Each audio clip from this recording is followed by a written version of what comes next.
Hello guys, पिछली video में हमने देखा था रासायनिक अभिक्रिया एवं समीकरण अध्याय की रासायनिक अभिक्रिया और रासायनिक अभिक्रिया के उदाहरण और रासायनिक समीकरण लिखना, अभिकारक उत्पाद और द्रव्यमान संरक्षण का नियम और रासायनिक समीकरण को संतुलित करना, रासायनिक समीकरण को संतुलित करने के चरणबद्ध तरीके, रासायनिक अभिक्रिया के प्रकार, संयोजन अभिक्रिया, वियोजन अभिक्रिया,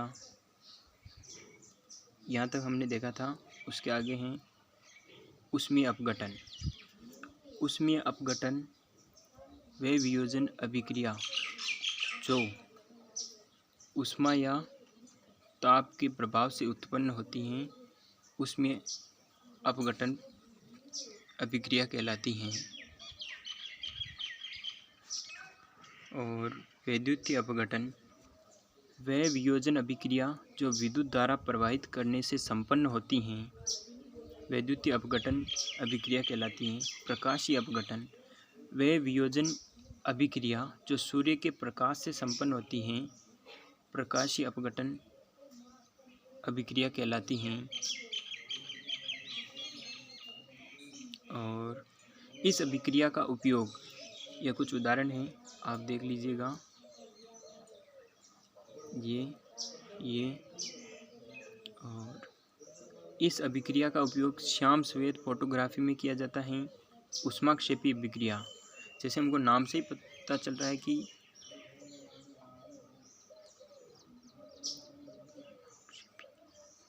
जिसमें ऊष्मा उत्पन्न होती है।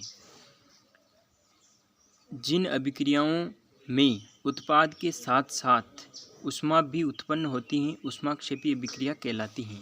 जैसे प्राकृतिक गैस का दहन, यह इसका उदाहरण है। और श्वसन एक ऊष्माक्षेपी अभिक्रिया है, ये भी इसका उदाहरण है। और श्वसन क्या है? श्वसन से हमारे जीवन पर क्या प्रभाव पड़ता है, देखिएगा। जीवित रहने के लिए हमें ऊर्जा की आवश्यकता होती है। यह ऊर्जा हमें भोजन से प्राप्त होती है। पाचन क्रिया के समय खाद्य पदार्थ छोटे छोटे टुकड़ों में टूट जाता है। जैसे चावल, आलू तथा ब्रेड में कार्बोहाइड्रेट होता है। इन कार्बोहाइड्रेट के टूटने से ग्लूकोज प्राप्त होता है। ये ग्लूकोज हमारे शरीर की कोशिकाओं में उपस्थित ऑक्सीजन से मिलकर हमें ऊर्जा प्रदान करता है। साग सब्जियां वनस्पति द्रव्य का विघटित होकर कंपोस्ट बनाना भी ऊष्माक्षेपी अभिक्रिया है। ऊष्माशोषी, जिसमें ऊष्मा का शोषण होता है। जिन अभिक्रियाओं में ऊर्जा अवशोषित होती हैं, ऊष्माक्षेपी अभिक्रिया कहलाती हैं। ऊष्माक्षेपी अभिक्रिया कहलाती हैं। उदाहरण ये देख लीजिएगा आप, ये इसका उदाहरण है। और विस्थापन अभिक्रिया वह अभिक्रिया जिसमें अधिक क्रियाशील तत्व कम क्रियाशील तत्व को उसके संघटक यौगिक से विस्थापित कर देता है। वह अभिक्रिया जिसमें अधिक क्रियाशील तत्व कम क्रियाशील तत्व को उसके संघटक यौगिक से विस्थापित कर देता है। ये देखिएगा, इसके 3 उदाहरण हैं, आप देख लीजिएगा। एक और ये हो गया तीसरा। और द्विविस्थापन अभिक्रिया वे अभिक्रियाएं जिनमें अभिकारकों के मध्य आयनों का आदान प्रदान होता है, द्विविस्थापन अभिक्रिया कहलाती हैं। अवक्षेपण अभिक्रिया वह अभिक्रिया जिसमें एक अविलेय पदार्थ अवक्षेप बनता है, उसे अवक्षेपण अभिक्रिया कहते हैं। जैसे ये इसका उदाहरण देखिएगा।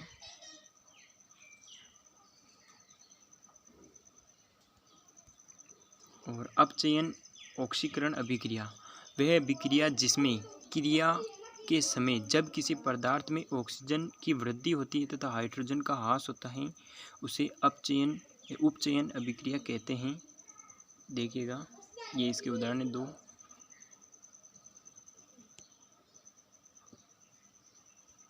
और अपचयन अभिक्रिया वह अभिक्रिया जिसमें क्रिया के समय जब किसी पदार्थ में हाइड्रोजन की वृद्धि होती हो तथा ऑक्सीजन का ह्रास होता है, उसे अपचयन अभिक्रिया कहते हैं। जैसे इसका उदाहरण है, ये देखिएगा आप।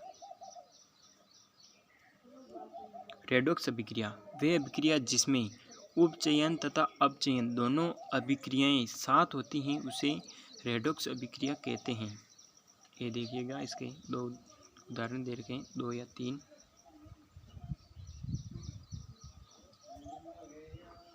एक ये तीसरा,